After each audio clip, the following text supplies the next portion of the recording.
Transatlántico de Comercio e Inversión, el TIC. Vamos a intentar descifrar en qué consiste ese tratado. En primer lugar, presentarme. La mayoría, bueno, muchas personas que hay aquí me conocen. Yo me llamo Ángela y junto a los compañeros y compañeras que participan en la coordinadora de las marchas por la dignidad hemos organizado esta charla.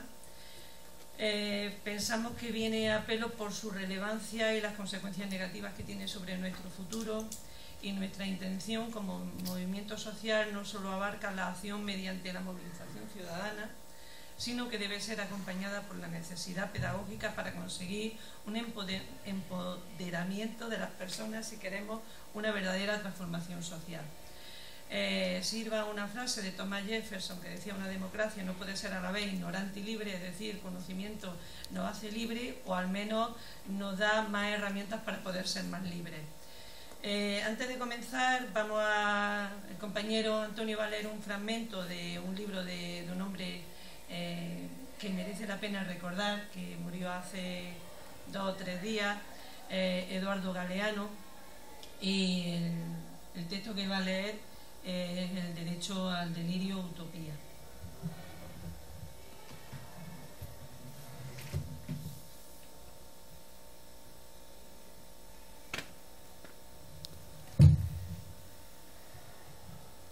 ¿Qué tal si deliramos por un ratito? ¿Qué tal si clavamos los ojos más allá de la infamia para activar otro mundo posible? El aire estará limpio de todo veneno, que no provenga de los miedos humanos y de las humanas pasiones. En las calles, los automóviles serán aplastados por los perros. La gente no será manejada por el automóvil, ni será programada por el ordenador, ni será comprada por el supermercado, ni será tampoco mirada por el televisor. El televisor dejará de ser un miembro más importante de la familia y será tratado como la plancha o el lavarropa. Se incorporará a los códigos penales el delito de estupidez, que comete quienes viven por tener o por ganar, en vez de vivir por vivir no más. Como canta el pájaro sin saber que canta, y como juega el niño sin saber que juega. En ningún país irán presos los muchachos que se nieguen a cumplir el servicio militar, sino los que quieran cumplir. Nadie vivirá para trabajar, pero todos trabajaremos para vivir. Los economistas no llamarán nivel de vida al nivel de consumo, ni llamarán calidad de vida a la cantidad de cosas. Los cocineros no creerán que las langostas le encantan que las hiervan vivas.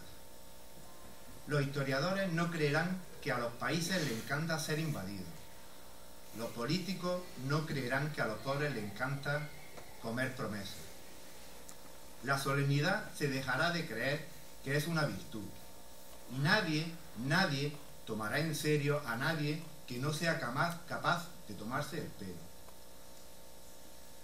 La muerte y el dinero perderán sus mágicos poderes, y ni por defunción ni por fortuna se convertirá el canalla en virtuoso caballero.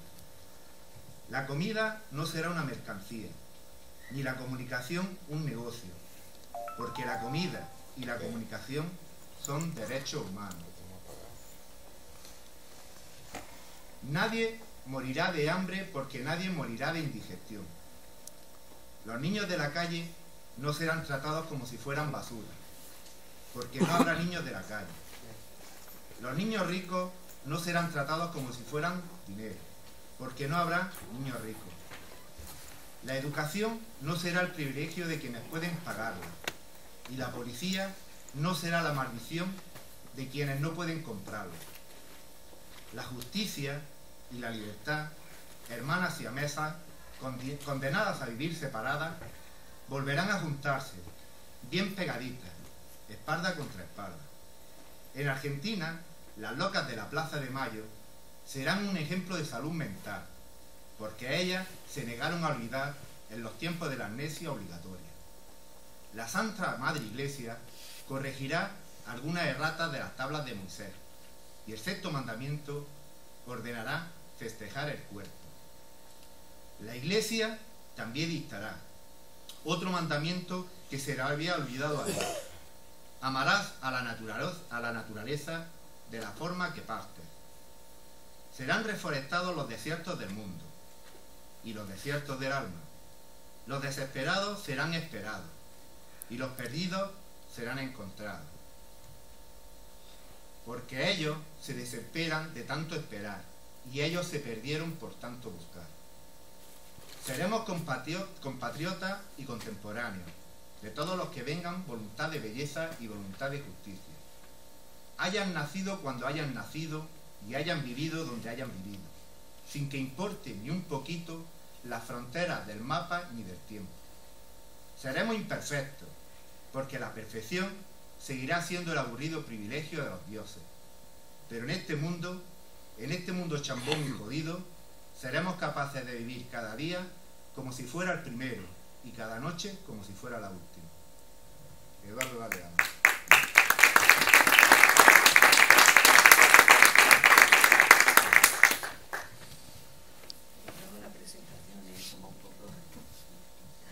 Bueno, continúo. Espera, que mire.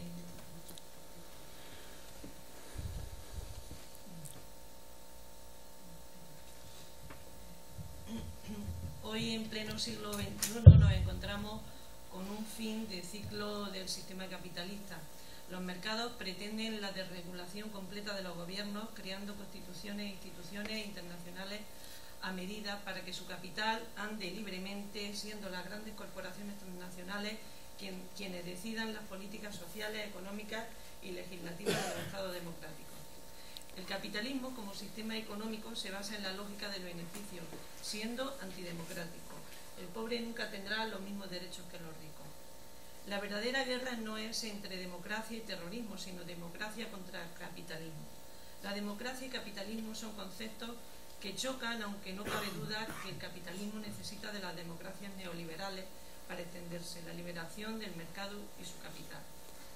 La violencia estructural de este régimen económico, que se abandera bajo el signo de la libertad democrática mediante gobiernos que son títeres usados por los poderes fácticos, aquellos que controlan el sistema especulativo para conseguir su objetivo finalista, acaparar el máximo de recursos naturales y bienes materiales.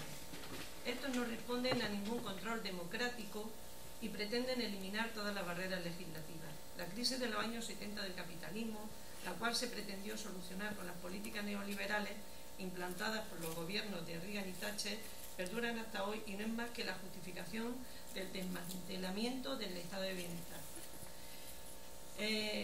Presento a Paco Ortega, compañero de CGT, un activista social ante todo, tiene una larga carrera de pelea y de lucha, desde trinchera. Larga por viejo, pero ya tiene el pelo blanco. Y bueno, ha sido un gran activista de estos desahucios de Granada, ha estado siempre, o sea, lleva un montón desde que se inicia de estos desahucios, ahí ha estado Paco Ortega defendiendo a las personas que estaban siendo desahuciadas y bueno, es secretario de Acción Social de CGT Granada. Recordaros que el próximo sábado, 18 de abril, a las 6 de la tarde va a haber una manifestación que sale de la Plaza de la Aurora y a ver si es posible que entre todos juntos y entre todas paremos el TIR. Y recordar también una frase de Eduardo Galeano que leía a días para leérsela a los alumnos, que decía las paredes son la imprenta de los pobres. Y bueno, nosotros gracias a que tenemos medios y podemos difundir nuestras ideas mediante internet y mediante personas que están dispuestas a, en fin, a que entre todos aprendamos más y debatamos. Y ya está. Se empieza Paco y lo dejamos aquí. Bueno, ¿hace falta No ¿se escucha así? necesita a nadie, ¿no? ¿O no se escucha bien sin el tema del micro?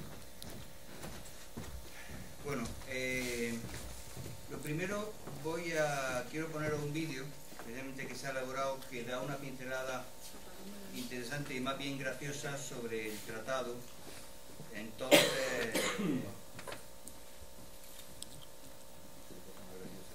Apago la luz, ¿no? Para que se vean. sí, esto siempre me ha hecho una pileta rara. Apago la luz.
Poneros ese vídeo porque me parece que es bastante ilustrativo sobre...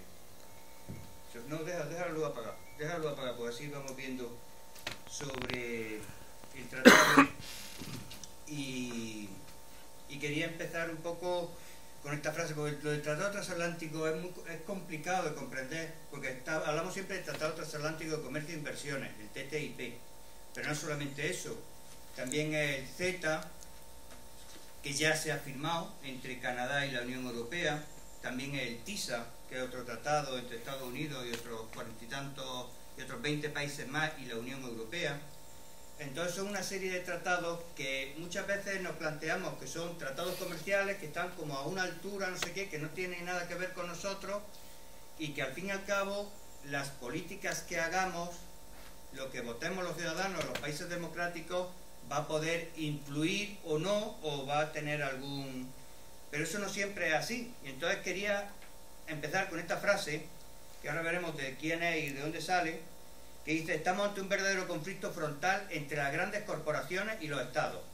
Los estados aparecen interferidos en sus decisiones fundamentales, políticas, económicas y militares por organizaciones globales que no dependen de ningún estado y que en la suma de sus actividades no responden ni están fiscalizados por ningún parlamento, por ninguna institución representativa del interés colectivo. En una palabra, es toda la estructura política del mundo la que está siendo socavada. Pero las grandes empresas transnacionales no solo atentan contra los intereses genuinos de los países en desarrollo, sino que su acción avasalladora e incontrolada se da también en los países industrializados donde se asientan. Esta frase la dijo Salvador Allende 9 meses antes de que un golpe militar, en teoría ejecutado por los militares, pero dirigido por la CIA para beneficiar a las multinacionales que querían quedarse con determinadas riquezas de Chile, lo asesinara a él y comenzara todo el proceso de terror que hemos sabido después que ocurrió en Chile. Por eso queríamos empezar con esta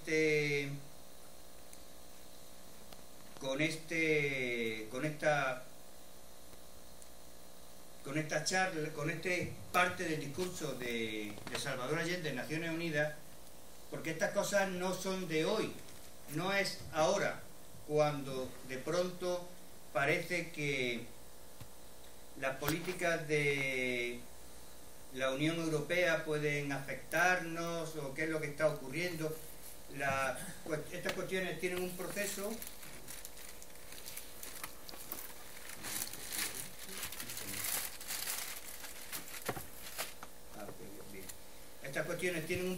y vienen de más atrás. Muchas veces nos planteamos por qué la Unión Europea hace esto ahora, pero no nos planteamos desde dónde viene. Entonces, para ir situándonos, os quiero decir que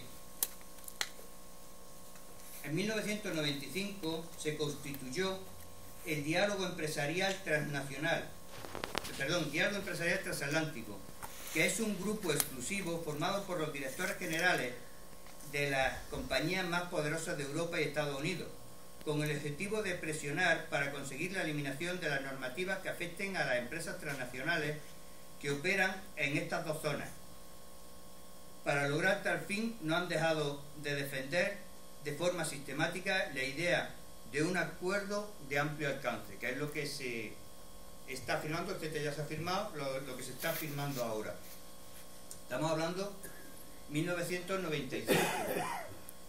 Quiero leeros también una cosa, un poco al hilo por lo de Eduardo Galeano, algo que escribió él en el 98,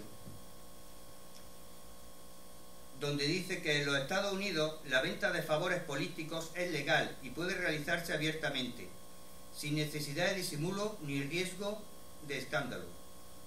Trabajan en Washington más de 10.000 profesionales del soborno que se ocupan de influir sobre los legisladores y los inquilinos de la Casa Blanca. En una suma que se queda corta, el Center of Responsive Politics registró 1.200 millones de dólares legalmente pagados a lo largo de 1997 por numerosas organizaciones empresariales y profesionales, un promedio de 100 millones de dólares por mes, en que basaron la larga lista de donantes la American Medical Association, ligada al negocio de la salud privada, la Cámara de Comercio, la empresa Philip Morris, General Motors o Edison Electric Institute. La cifra, que va a un aumento año tras año, no incluye los pagos por debajo de la mesa. Johnny Chu, un hombre de negocios que reconoció haber hecho donaciones ilegales, explicó en 1998 y dijo: la Casa Blanca es como el metro, para entrar hay que echar moneda. Hace un rato hablaba con un compañero que nos planteamos que las personas que se plantean legislarnos, en teoría están ahí para poner lo mejor, tomar las mejores medidas para el beneficio de su país. Pero si luego terminamos viendo dónde terminan trabajando casi todos ellos, y aquí tenemos el ejemplo de dos presidentes de Estado, Felipe González y José María Aznar, terminamos viendo que, sabiendo las empresas en las que trabajan posteriormente, terminamos mirando las cosas que han legislado cuando eran legisladores y a qué empresas han beneficiado. Entonces, quiero explicar todo esto para que veamos que esto del Tratado Transatlántico de Libre Comercio que estamos viendo ahora no es algo de ahora, viene de atrás. Viene de atrás desde el 1995, luego en el año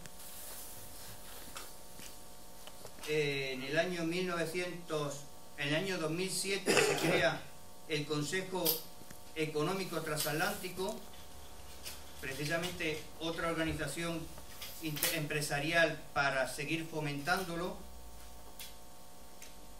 y vamos viendo cómo esa asociación entre las grandes transnacionales va generando la presión suficiente para que, por ejemplo, cuando se firma el Tratado de Lisboa, que es de lo que planteamos aquí a partir del PowerPoint, el Tratado de Lisboa en su artículo 3 dice que todos los tratados comerciales firmados por la Comisión Europea serán vinculantes para los estados presentes y futuros. O sea, las normativas que se firma el Tratado Transatlántico con las distintas cláusulas que tiene, lo que imponga, los estados en los que vivimos no podrán legislar en contra, puesto que son unas leyes que están por encima. No pueden legislar en contra, incluso si legislan en contra se pueden encontrar con que las empresas que se sientan perjudicadas pueden incluso denunciarlo. Pero eso es un tema que hablaremos ahora más adelante. Tenemos un problema con el Tratado Transatlántico, y es que toda la información que nos ha ido llegando ha sido información filtrada, que ocurrió al principio, hasta que en la Comisión Europea se dieron cuenta que había funcionarios que estaban sacando información. A partir de ese momento se han empezado a cifrar la información, se han empezado a evitar que haya filtraciones y está habiendo muchas reuniones a puertas cerradas donde ni los medios de comunicación ni los propios parlamentarios de la Unión Europea pueden acceder. Ahora, hace pocos meses, se ha permitido a algunos parlamentarios acceder a alguna documentación en salas cerradas, con cámaras de vigilancia, con guardias de vigilancia, sin poder tomar apuntes de lo que estaban leyendo, y esa es la información que está habiendo. Entonces, claro, todo este secretismo en el fondo, ¿por qué? ¿De qué se trata el Tratado Transatlántico? Se trata principalmente de armonizar en el mínimo común las legislaciones europeas y estadounidenses. Es decir, se quiere hacer un mercado único donde los productores estadounidenses y los productores europeos, en principio, puedan competir en igualdad. Entonces, aparentemente, los políticos nos venden que eso no tiene por qué tener mayor problema. Digo aparentemente porque en Estados Unidos las legislaciones medioambientales, laborales, ecológicas, etcétera, son muchísimo más laxas que aquí. Por ejemplo, en Estados Unidos están permitido el uso de unos 30.000 sustancias que están prohibidas en la Unión Europea, y que están prohibidas en la Unión Europea porque están relacionadas con enfermedades de cáncer de mama y de distintos órganos, y están relacionadas científicamente. Allí apenas hay prohibidas 6 productos químicos relacionados con la alimentación. Porque aquí en Europa hay una cosa que se llama principio de prevención, que implica que para que una empresa saque un producto al mercado tiene que demostrar que es sano. Si esta empresa quiere sacar agua, tiene que haber hecho unas pruebas sanitarias, haberlo experimentado en una serie de personas a propósito, haber demostrado que este agua no contiene ninguna sustancia perjudicial para la salud. En Estados Unidos, si una empresa quiere vender esta botella con este líquido, lo saca al mercado. Si a alguien le afecta o le perjudica, tiene que ser esa persona la que denuncie con su bolsillo en los tribunales y gane, y después de ganar, que se termine demostrando que ahí contiene algún producto tóxico. Entonces, no sé si comprendéis la diferencia tan abismal. Si amortizamos así los productos, por ejemplo, tenemos que reducir toda la legislación europea. Ya se han empezado a anular algunas legislaciones medioambientales europeas. Hace un par de meses la Comisión Europea abolió una reglamentación concreta para ir armonizando, pero para que se puedan ir acercando las legislaciones entre Estados Unidos y Europa. Por ejemplo, sobre alimentación, comentaros que en Estados Unidos el 70% de los productos alimenticios que hay tienen alguna sustancia modificada genéticamente, 70% de la alimentación. El 80% de la carne está hormonada. En Estados Unidos la legislación permite, por ejemplo, lavar el pollo con cloro. Aquí la legislación prohíbe que los productos alimenticios tengan la más mínima traza de cloro. Sobre el tema de la agricultura o alimentación, de lo que estamos hablando, en Estados Unidos las granjas son 20 veces de media más grandes que las granjas europeas, las explotaciones agrícolas. Eso permite una cantidad de exportación en Europa de todos sus productos alimenticios que evidentemente bajarían precios, y que, como una de las cosas que en Estados Unidos no existe y que aquí hay que abolir, que es que los productos alimenticios pongan su procedencia, y si tienen sustancias modificadas genéticamente, etcétera, etcétera, aquí la legislación europea lo mantiene, en Estados Unidos no. Pues al tener que quitarlo, sencillamente uno irá al mercado y encontrará un producto que es europeo, que no pondrá en ningún sitio si está modificado genéticamente, y otro producto que será estadounidense, que tampoco lo pondrá, a un precio muy inferior, puesto que tienen más capacidad de producción. Claro, los efectos que te produzca uno u otro en tu salud va a ser distinta, puesto que sí se está comprobando que todos esos productos, ya os digo, esos 30.000 productos que se ha demostrado en Europa, se ha demostrado, por eso aquí están prohibidos hasta ahora. Entonces, claro, esto dice uno, bueno, esto que se le ha encendido la bombilla a alguien en la Unión Europea ahora, de pronto, y quieren hacer todo esto, ¿por qué quieren cambiar? ¿Por qué quieren traernos toda esa alimentación? Algún negocio tendrán cuando lo hacen con tanto ocultismo. El gobierno español, por ejemplo, ya ha mandado una carta a la Comisión Europea pidiendo que acelere el proceso de todas estas negociaciones. Entonces, ante esto, no sé, comentaros alguna cosa más, posiblemente, por ejemplo, sobre el tema agrícola, ya que hemos empezado a hablar sobre el tema agrícola. El tema de la agrícola, si se firma el tratado, posiblemente las denominaciones de origen desaparezcan, puesto que no pueden competir. La agricultura europea, se cree que en Europa se pueden perder como mínimo 1 millón de puestos de trabajo.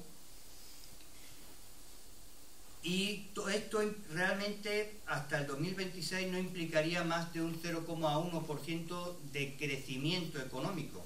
El Tratado Transatlántico, en el fondo, lo que se plantea es que hay que crecer para tener más. Pero no, tampoco, incluso los propios expertos europeos no creen que se vaya a crecer más de eso, de un 0,1% de aquí al 2026, perdón. Hemos estado hablando un poco por encima del tema agrícola.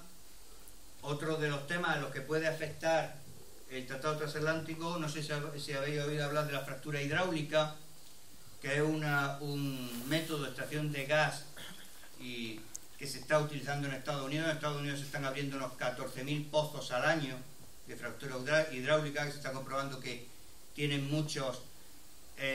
generan muchos productos nocivos, incluso pueden generar pequeños terremotos, incluso radioactividad, toxicidad en el terreno, etcétera. Pues en Europa hay una moratoria, no puede haber fractura hidráulica por el momento, pero si se firma el tratado, la Comisión Europea y Estados Unidos lo firman, tendrá que retirarse esa moratoria.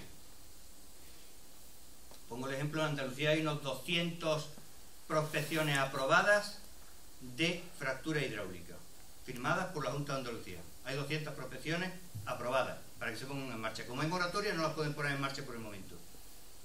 Si se firma el tratado, las podrán poner y podrán contaminar y podrán hacer lo que tengan que hacer para poder sacar ese gas. Pero claro, es que si se firma el tratado y en el Estado español se decide mantener la moratoria, esas empresas podrán demandar el Estado español por una cosa que se llama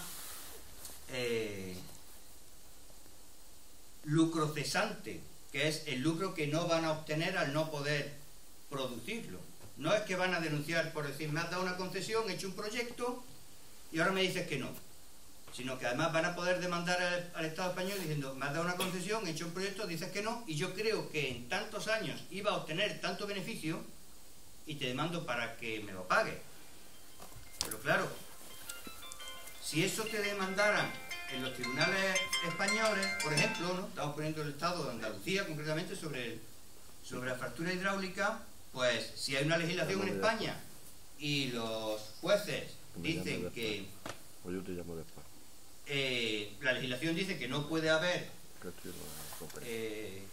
no se puede extraer gas así, pues en teoría ninguna empresa puede demandarte. Pero una de las cosas del tratado es crear un instituto que se llama el ISDS, que es un instituto el nombre es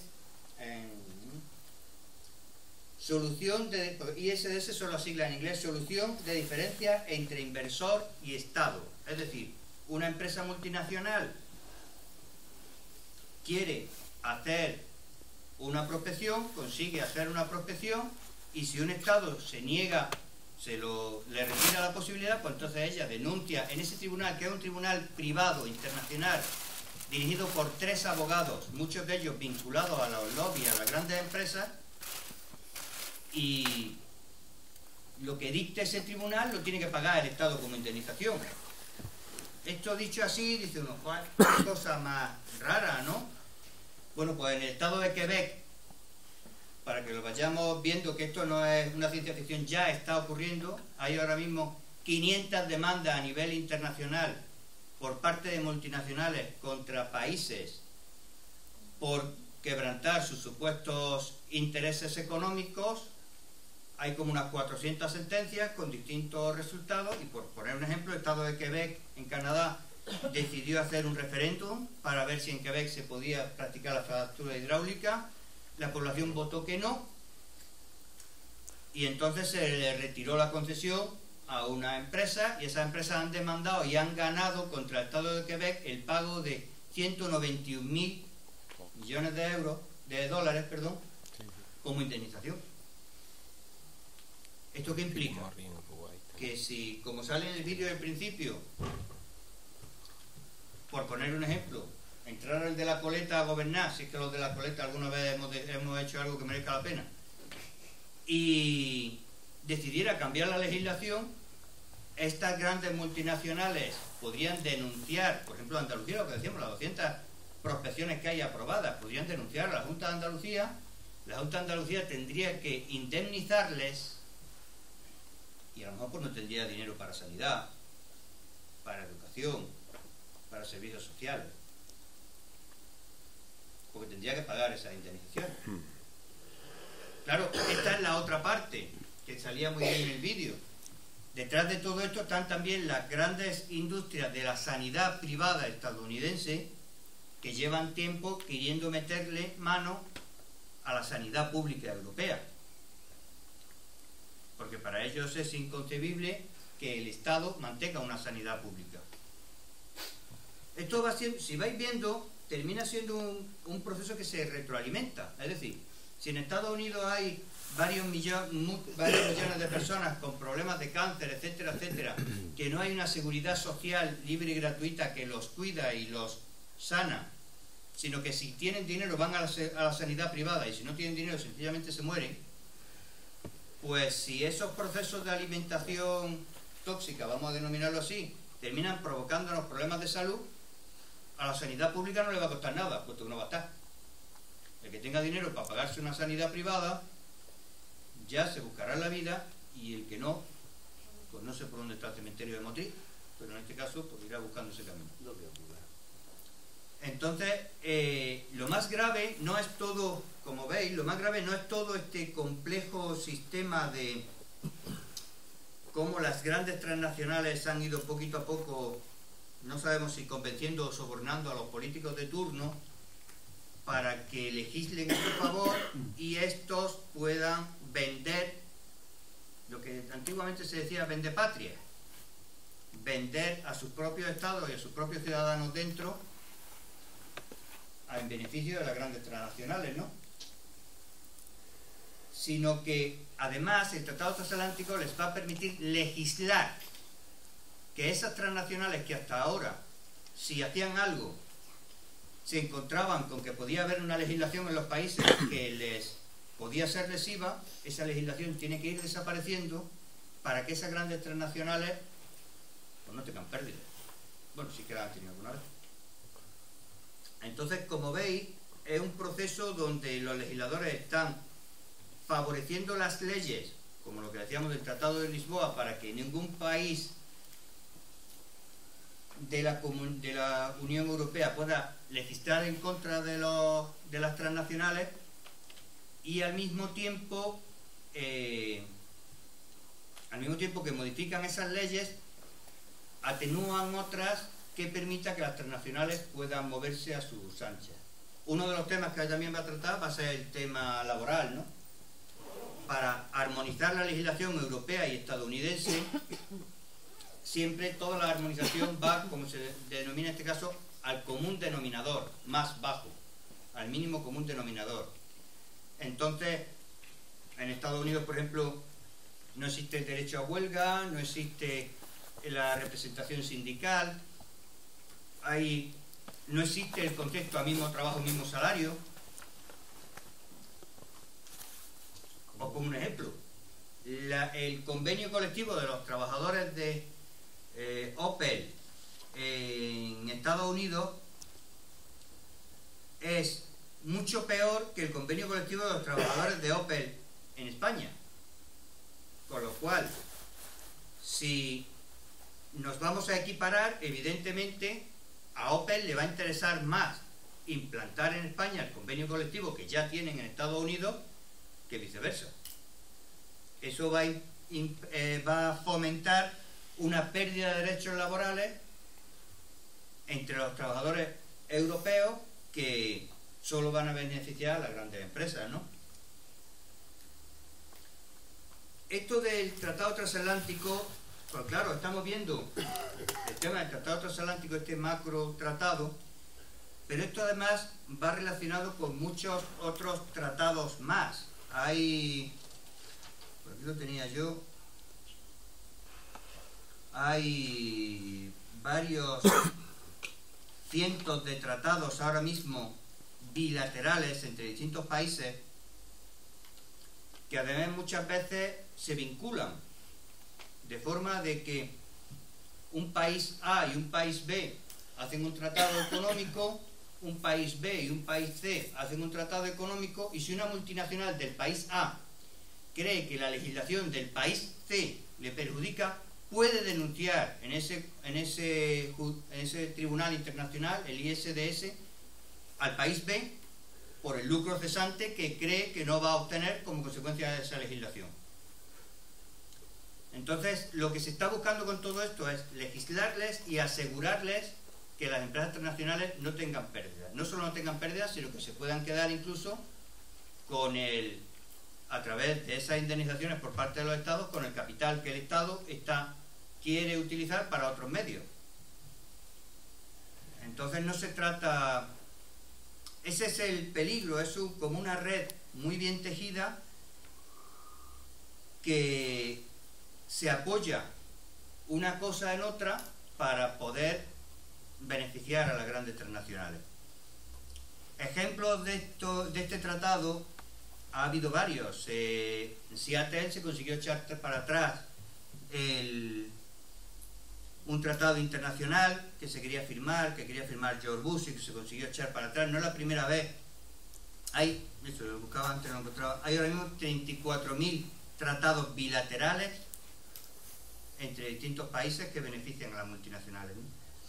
Se han conseguido, no es la primera vez, muchas veces nos planteamos, por estos tratados transatlánticos vamos a poder echarlo para atrás. Pues a lo mejor sí, porque ya se han conseguido echar otros acuerdos de este tipo. Pero otros que no se han conseguido echar para atrás, como el NAFTA, el tratado entre Estados Unidos, México y Canadá, ha provocado 1 millón de pérdidas de puestos de trabajo en Canadá, la ruina económica, en Canadá y en México, la ruina económica de la agricultura mexicana, que se ha convertido totalmente dependiente, la maquilación, o sea, la fabricación de trabajos de maquila en México se ha convertido en la fábrica de mano de obra barata de las empresas estadounidenses. Entonces pues ya sabemos que estos tipos de tratados no van a beneficiar, por lo menos a los que estamos aquí. Seguro que habrá alguien que sacará dinero, pero a los que estamos aquí seguro que no.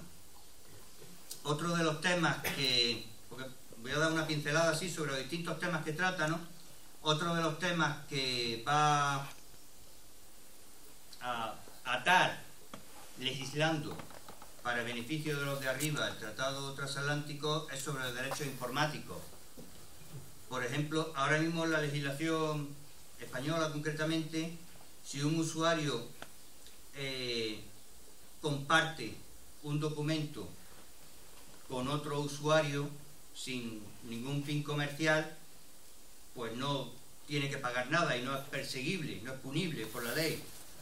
Se quiere asegurar los derechos de las grandes centrales de información y todo eso, para que haya que pagar a través. Entonces, si tú pasas un vídeo, una canción, algo de una persona a otra a título privado, aunque no sea para ningún tipo de negocio, te pueden perseguir. Se quieren cerrar más, apretar más sobre el tema de informático y los derechos de autor.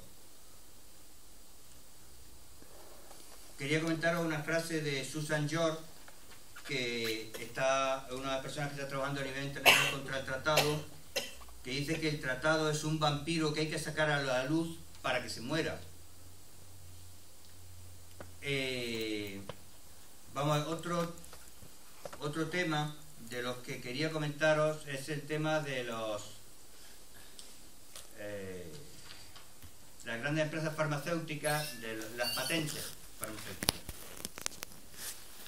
Aquí en Andalucía además lo comprobamos cuando el gobierno andaluz decidió impulsar el tema de los genéricos. Las patentes farmacéuticas tuvieron que bajar sus precios para poder equipararse a los genéricos. Se quiere ampliar el proceso de tiempo que se le permite legalmente a la patente mantenerse, con lo cual se está intentando eliminar los genéricos y que los precios de los medicamentos estén en manos de los fabricantes de esos medicamentos. No sé, podríamos seguir comentando varias cosas, pero yo no sé, a mí me parece que quizás es más interesante a partir de esto, si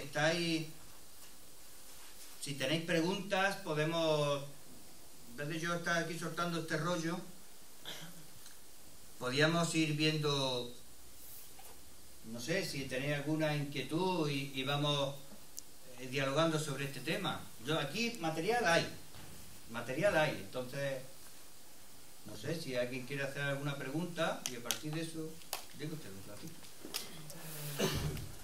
A ver, era un comentario que me han hecho esta mañana, no sé si será cierto o no, pero es muy kafkiano.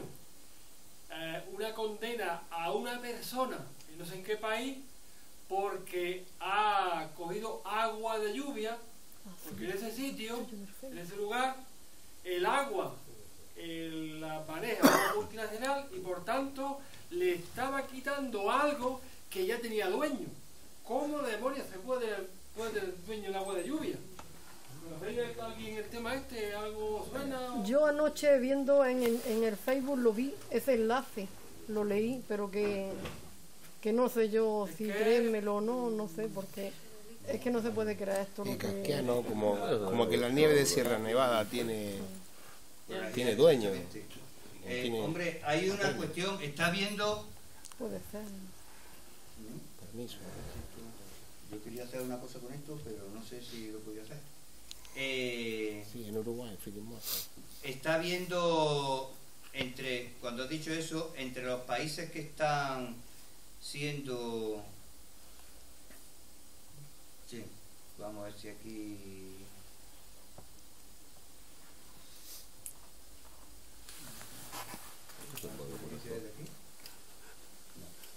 Sí, sí. Entre los países está habiendo demandas multimillonarias a muchos países, precisamente por ejemplo Philip Morris ha denunciado a Uruguay, pero lo que decías de lo del agua, bueno, esto es también una demanda que ha habido entre una multinacional sueca a Alemania, ¿no? Que también va a tener que pagar 3.700 millones de euros. Esto es lo de Canadá, la demanda de esta empresa que trabajaba el tema de fracturas hidráulicas, que había aquí también un tema sobre el agua concretamente, 191 millones de euros en compensación el Estado de Quebec, y esto es lo del agua. Argentina está demandado por 1.000 millones de dólares en compensación a Vivendi Water, que dentro de Vivendi Water está Aguas de Barcelona, y dentro de Aguas de Barcelona está aquí en Granada, que nos pilla más cerca, está Emasagra. Bueno, pertenece a otra empresa y esa otra empresa tiene otras dos más pequeñitas que son Emasagua y Aguas Vira, que están en Granada Capital. No sé qué empresa tenéis aquí, en Motril, y es una de las ya digo, Argentina va a tener que pagar 1.000 millones de dólares en compensación por el tema del agua. Claro, el tema está en que si la legislación concede a una empresa una explotación, en este caso la legislación es el tratado, pues si esa empresa cree que tú estás impidiéndole ejercer sus derechos, pues va a denunciar, y denuncian por estas cantidades, vaya. Con lo cual, claro, ese es el problema, con lo cual luego si los políticos de turno aquí dicen no hay dinero para sanidad, no hay dinero para educación, no hay dinero para los servicios públicos, se quieren privatizar, la mayor parte de los servicios públicos en Estados Unidos están privatizados, es otro más de los negocios que se quiere implantar aquí. Se lleva hace mucho tiempo externalizando distintos servicios, precarizando distintos servicios, previamente para ir generando la conciencia de que lo privado funciona mejor y que cuando nos llegue en principio pues todos pensemos que bien vamos a estar en las empresas privadas, ¿no? De sanidad, por ejemplo. No sé si tenía alguna pregunta. Yo quería hacerte dos preguntas, más bien a título. Una primero, si en caso de que se aprobara este tratado, ¿dónde quedarían las constituciones nacionales de las que nos hemos dotado como un marco de convivencia y los acuerdos firmados y ratificados por los distintos estados en tratados de derechos humanos que garantizaban en cierta medida algunos derechos y algunas libertades? Como por ejemplo, está prohibida la explotación infantil porque existen acuerdos en derechos humanos y leyes nacionales que la prohíben. ¿Dónde quedaría eso?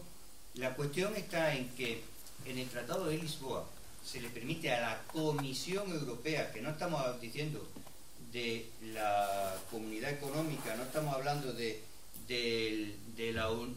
Parlamento Europeo, a la Comisión, que son 6 personas, me parece que son 6 personas, entre los que está el director del Banco Central Europeo, que los tratados que firmen a nivel económico serán vinculantes para los estados presentes y futuros. Entonces, todas esas legislaciones se tienen que armonizar. Hay un... es que tiene un nombre... yo tenía por aquí, es que era un organismo que se ha creado, sí, el Consejo de Cooperación Regulatoria, que se ha creado en la Comisión Europea, que es un consejo que es para regular las legislaciones propias. Y el Consejo de Cooperación Regulatoria se encarga de revisar las leyes de los países para amoldarlas al tratado y puede revocarlas, las leyes que haya. Entonces, si lo del trabajo infantil, por ejemplo, no les estorba, pues no les estorba.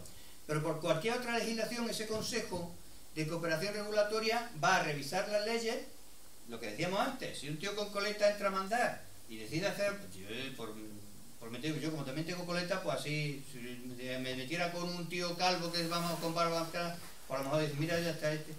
Entonces, si un tío con coleta entrar a mandar y resultara que decide poner cualquier ley, ese Consejo de Cooperación Regulatoria le puede decir, no, esta ley no se puede aprobar, aunque la haya aprobado tu Parlamento, porque sobre esto solo tiene competencia la Comisión. Entonces, da igual lo que los políticos quieran hacer, da igual lo que los ciudadanos votemos y el partido diga que va a hacer, salvo que, evidentemente, nos salgamos de la Unión Europea. Claro, si ahora mismo salimos ahí a la calle y decimos que para solucionar esto hay que salirse de la Unión Europea, el personal se giña, ¿eh? El personal se giña.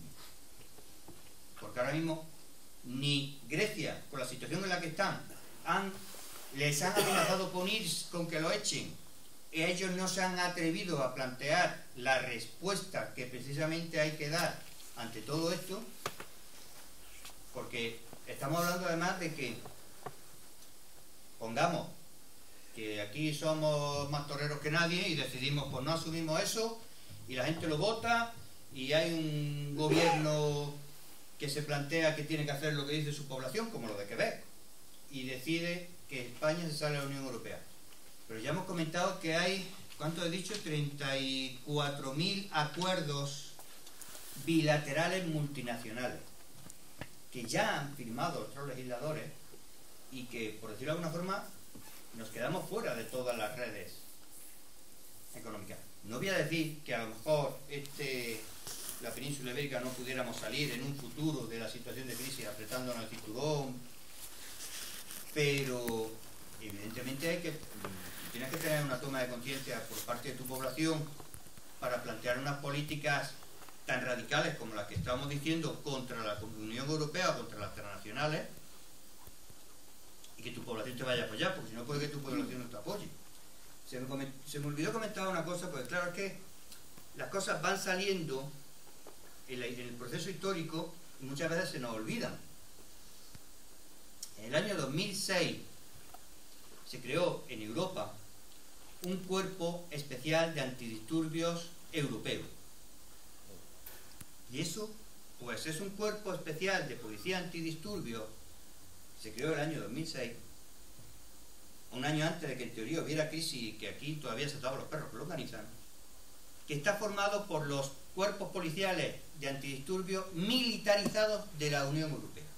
Ahí solamente está, por ejemplo, los antidisturbios de la Guardia Civil, los antidisturbios de la Policía Antidisturbios Militar Francesa, los de la Policía Militar Italiana, Alemana, etc. Y se creó con el siguiente concepto, y es que si en un momento determinado, en uno de los países de la Unión, su población, por decirlo de alguna forma, se amotina, se hay grandes, y la policía antidisturbios estatal se niega a intervenir, porque creyeran que la población está pidiendo algo razonable, puedan venir policías antidisturbios de otro país europeo a meternos en cintura. Eso, Luis XIV creó los 100.000 hijos de San Luis, ¿no era? 100.000 hijos de San Luis, y ahora es unos nuevos 100.000 hijos de San Luis. Entonces, eso se hizo en 2006.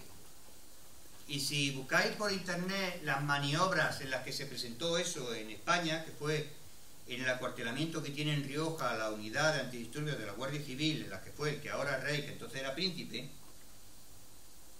quizá os asombrabais viendo cómo en 2006 parte de las maniobras que se hicieron se planteaba que un grupo de activistas sociales secuestraban, no recuerdo si decían a un embajador o a un alto político, y entonces pues era una maniobra hecha entre policías, ¿no? Unos policías vestidos de paisanos que en teoría secuestraban a uno y lo tenían allí como metido en medio, y luego iban los otros policías a disolver esa manifestación, y los que iban con el supuesto embajador secuestrado iban con las manos en alto diciendo: estas son nuestras armas, estas son nuestras armas.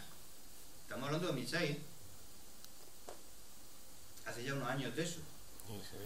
Entonces ellos ya tenían pensado todo eso, ya crearon ese cuerpo para lo que pudiera venir. Al año siguiente empieza todo el problema económico, la supuesta crisis, que más bien parece que es una estafa, etcétera. Entonces tenemos que ser conscientes que están atando todos los cabos, pero también que en otras ocasiones ya se han parado tratados como este. Ya he comentado antes que se paró un tratado que querían hacer sobre el tema de informático, y a través de todas las redes se consiguió la suficiente movilización y se paró. En Seattle se paró el AMI, y luego se paró el ALCA. Entonces la movilización social ya consiguió paralizar cosas de esas. En España los medios de comunicación no están dando ninguna cobertura a todo esto, cero.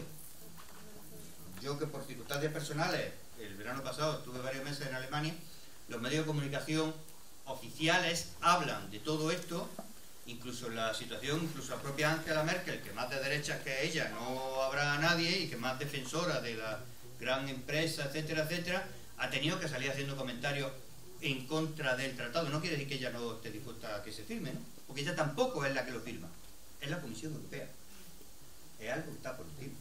Pero ha tenido que salir a los medios de comunicación haciendo manifestaciones, porque la opinión pública alemana sí está tomando conciencia de esto. En Francia también se está hablando mucho, pero en el Estado español tú le preguntas, en las organizaciones políticas mayoritarias, aquí nadie sabe nada y nadie habla de nada, ¿eh?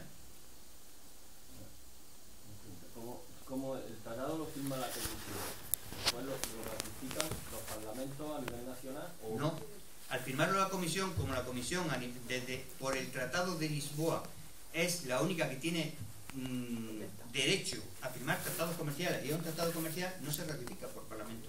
O sea, tienen que ser los parlamentos los que tienen que amoldar,se, y lo que decíamos, si los parlamentos deciden legislar de alguna otra forma, es ese que decía antes, ese Consejo de Cooperación Regulatoria el que termine diciendo si se puede o no. Pero es que además hay una cuestión: muchas veces no sabemos cómo funciona la Unión Europea. porque pero la Unión Europea tiene derecho a... Os recomiendo este librito, que lo tenemos por ahí, es muy interesante, que se hizo entre CGT, Ecologista de Nación, Baladri y Zambra, que explica cómo funciona la Unión Europea, y es que la Comisión tiene derechos vinculantes y los Estados miembros no pueden legislar en contra. Por eso, en parte, cuando los tribunales europeos han dado la razón sobre el tema hipotecario y todo eso, los legisladores españoles han tenido que decir, ¿y ahora qué hacemos? Y los tribunales españoles han tenido que decir, ¿ahora qué hacemos? Porque tienen que cumplirlo. Van intentando bandearlo, no coger el toro por los cuernos, pero legalmente tienen que cumplirlo y tienen que modificar las legislaciones. ¿Sabéis? Se salió hace quizás ya un año por ahí, lo de que el Tribunal Europeo dijo que la legislación de los últimos hipotecaria española de los últimos 20 años era ilegal. Y sin embargo, el gobierno se han quedado ahí como mirando, los jueces se han quedado ahí mirando a ver a dónde miramos para que no se nos vea y no nos saquen los colores, pero legalmente la legislación, que lo que firme a nivel económico la Comisión Europea es vinculante. Las decisiones que tome la Comisión Europea son vinculantes y pueden incluso forzar a los estados a que los presupuestos generales de los estados tienen que pasar por la Comisión Europea. El Estado español decide los presupuestos el año que viene y antes de pasar por el Parlamento tienen que ser aprobados por la Comisión Europea. Una vez aprobados, pueden pasar. Y si no, la Comisión Europea no lo ve, tiene un proceso de 6 meses, me parece, que no recuerdo aquí, lo explicaba bastante bien, tiene un proceso de 6 meses en el cual pueden...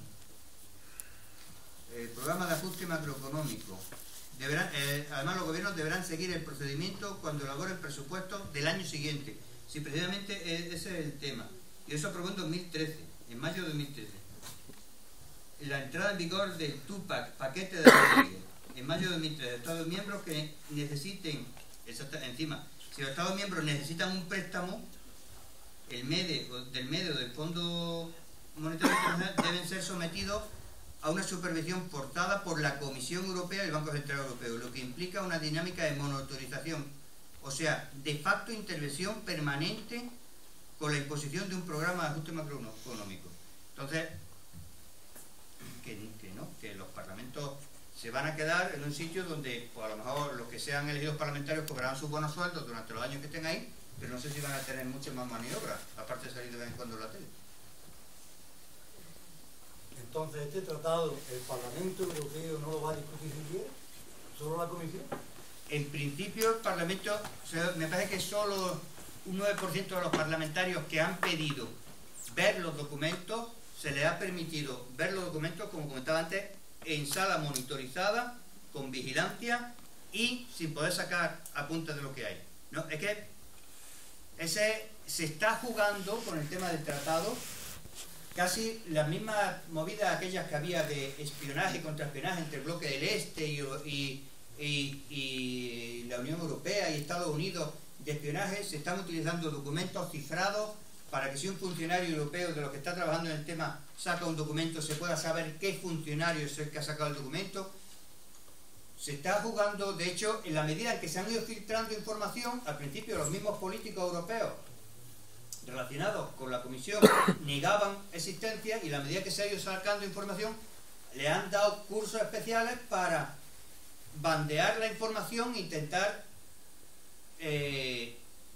dulcificarla y decir que no era tan peligroso. Entonces no hay esa posibilidad que tú dices, bueno, pues tú te eligen en tu ciudad y te mandan allí, pues tú tienes derecho a ir y ver la información, pues no tanto. Además, no pueden ni llevar a alguien que le asesore, ni tienen acceso a todos los documentos. Son 2 horas, creo que Sí, 2 horas solamente. Y las reuniones de lo del tratado, no sé si el 80 o el 90% de las personas que participan son los representantes de las empresas transnacionales. Esas reuniones que se están realizando para ir atando qué legislación beneficia, se hacen a través de esas personas de las empresas transnacionales. Entonces, sí que ese es el tema, así que eso es atar toda la legislación posible.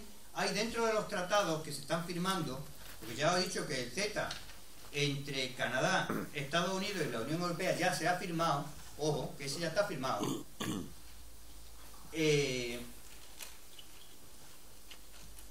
falta el TISA y el TTIP por firmar, que siguen en trámite, ¿no? Pero esa, es que sobre eso que me has preguntado, quería comentar, ahora mismo no sé, es que tenía por aquí un dato precisamente que hablaba de eso, pero ahora mismo no, bueno, a lo mejor lo usaré. Sobre lo que has comentado tú, ahora mismo se me ha ido, no me acuerdo. Bueno, a lo mejor lo usaré. No sé si alguien quería... Sí, en el caso de que se aprobara este tratado, ¿en qué situación quedarían los sindicatos? Pues como se tiene que amoldar al estilo estadounidense, las organizaciones sindicales prácticamente desaparecen. Porque ya no existe representación, el tema de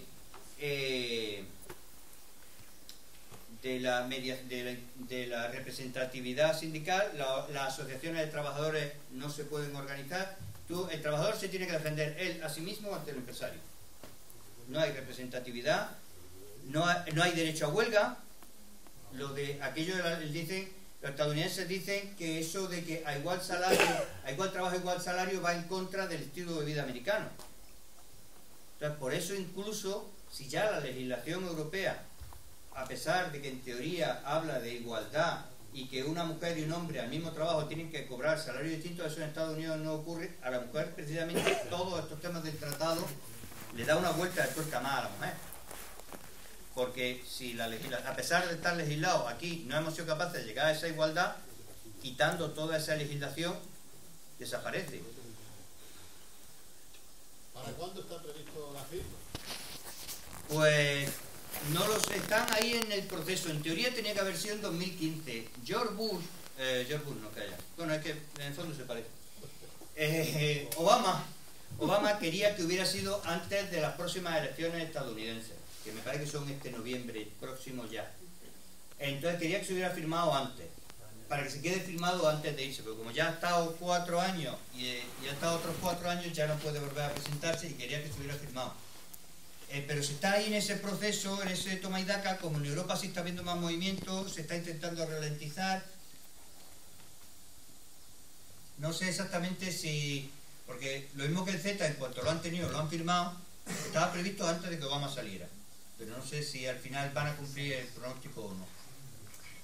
Yo quería comentar que, bueno, analizando un poco lo que nos depara el TTIP, yo creo que es responsabilidad nuestra, de todas las personas habitantes de este país por lo menos, y desde luego de las organizaciones sindicales y políticas, es darlo a conocer en la máxima, o sea, lo más que podamos, y desde luego reaccionar contra esas medidas, porque es que desde luego esto acaba con derechos laborales, tal y como él plantea, el derecho a la negociación colectiva, el derecho a la igualdad salarial de igual trabajo, igual salario, que en teoría está, aunque luego no se cumpla. Imaginaos si no estuviera.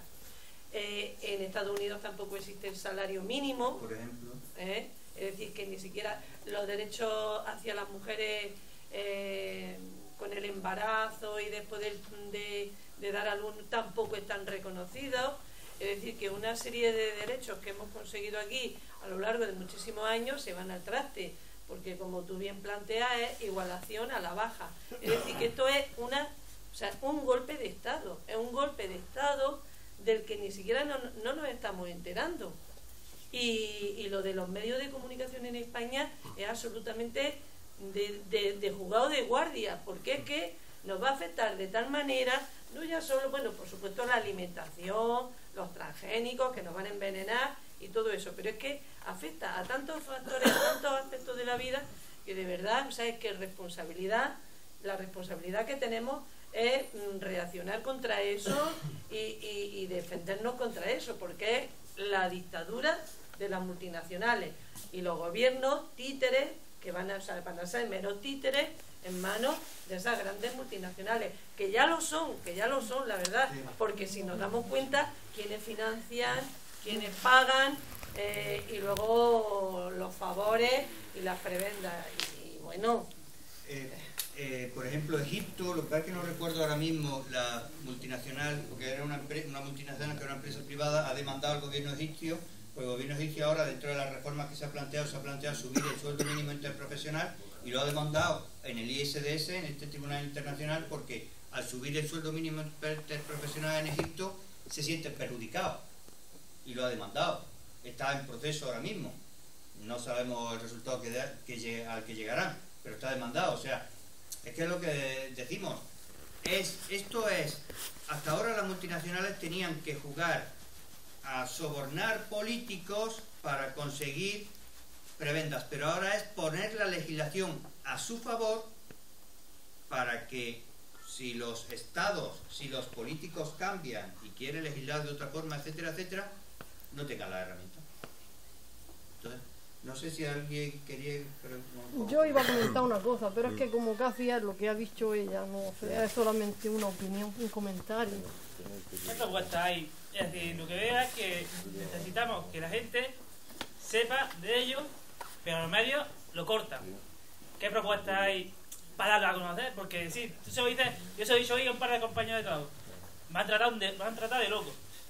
¿Cómo van a dejar que hagan eso, hombre? Tú estás chalado. Esa es la idea, que se lo dice al amigo, dice, hola, hombre, tú estás chalado. Es más, yo llevo un panfleto siempre encima. Lételo.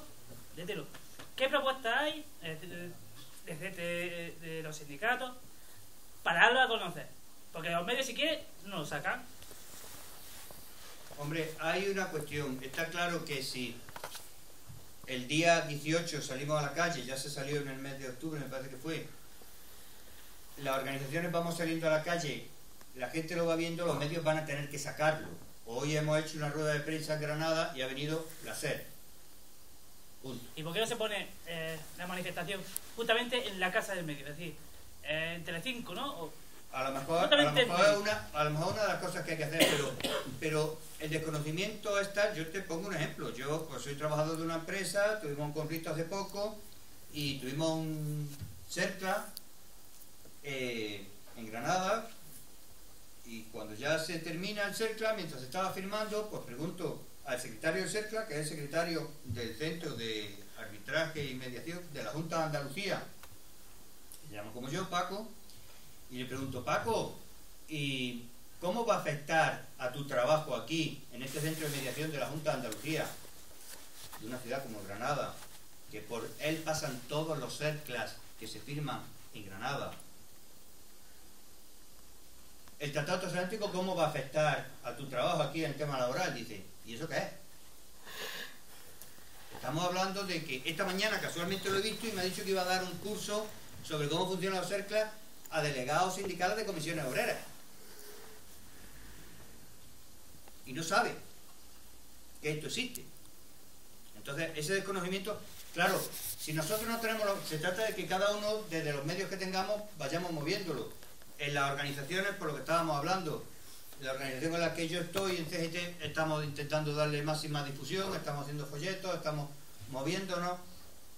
Yo estoy en una radio libre también en Granada y estamos sacando el tema. Se trata de intentar ir explicando todo esto, porque sencillamente las negociaciones colectivas se irán al traste sobre el tema laboral, como tú dices, y la Susan George es la que dice la frase esta, que además la pegatina está muy bien traída, que dice que es un vampiro que hay que sacar a la luz para que muera, porque evidentemente si la población, si esto se difunde, lo que está ocurriendo en Alemania, que decimos que hay mucha población que está empezando, no todo el mundo, claro, pero se está hablando, pues la gente toma conciencia y dice, esto no puede ser, y los políticos se tendrán que retranquear, ¿no? Pero aquí, no sé si ha habido otro país aparte de España que haya mandado una carta a la Comisión Europea pidiendo que aceleren el proceso. España lo ha hecho. Pero este chaval también tiene mucho miedo. Yo hablando ayer con un compañero, un amigo, me dijo que este tratado beneficiaría en especial a las pequeñas y a las medianas empresas, una salvajada, porque le permitirían vender sus productos al otro lado del Atlántico Y al contestarle, intentando argumentarle que eso no puede ser así porque al final son beneficios para las grandes empresas y las pequeñas y las medianas desaparecerían, me ha dicho que su fuente es una página de la Unión Europea. Puede ser, pues ya digo, han estado formando a la gente de la Unión Europea que tienen que hablar esto con los medios de comunicación sobre todo el tema este. Hombre, yo no sé, imaginémonos un productor de un producto de delicatez con denominación de origen de aquí que vende, yo qué sé, patés de aceitunas ecológicas que llevan no sé qué, que llevan no sé cuánto y que vende el bote a 5 euros. Pues a lo mejor vende no sé cuántos botes dentro de Europa y igual hay unos cuantos ricos en Estados Unidos que le compran botes. Pues a lo mejor en Estados Unidos no se produce ese producto y a lo mejor a ese productor concreto de una cosa para ricos, porque los pobres estadounidenses no lo van a comprar, puesto que si hay un bote con denominación de origen ecológico, etcétera, etcétera, que cuesta 5 euros y hay otro bote de aceituna, de paté de aceituna, que cuesta medio euro, evidentemente la gran masa de la población estadounidense no son millonarios. Y van a comprar el bote de los 50 céntimos, no el bote de los 5 euros. Eso está claro. Entonces, que haya alguien en Estados Unidos que compre su producto, pues a lo mejor. Pero claro, evidentemente, si tú piensas que la media de las granjas estadounidenses es 20 veces más grande que la media de las granjas europeas, que las explotaciones agrícolas, evidentemente a ese nivel en el mar vemos que los peces grandes se comen a los chicos. No sabemos lo que pasaría si se pudieran mezclar un día las aguas y muchas pirañas dijeran de pelearse con un tiburón, ¿no? Claro, ahí a lo mejor somos nosotros las pirañas los que si fuéramos igual podíamos comernos al tiburón. Pero por el momento el tiburón es de agua salada y la piraña es de agua dulce. Entonces no creo que realmente, no voy a decir que no haya alguna empresa concreta que con determinados productos, yo creo que quizás de delicatez, de cosa cara y muy específica, pues no voy a decir que a lo mejor, pero es que a lo mejor ese producto ya se vende en Estados Unidos. Porque si tiene determinado producto de determinada calidad, pues quizás hay empresas estadounidenses que les interesa fomentarlo y llevarlo. Entonces, en principio, evidentemente, solo va a beneficiar a los grandes, porque además se está legislando para eso. Que yo quería preguntar, ¿qué emisora es esa que ha dicho de Radio Libre en Granada? Para buscarla. Bueno, eso es, lo que pasa es que está feo porque esto es otro de las movidas. Ella ha dicho que si esto de desahucio, que es otra de las movidas en las que estoy.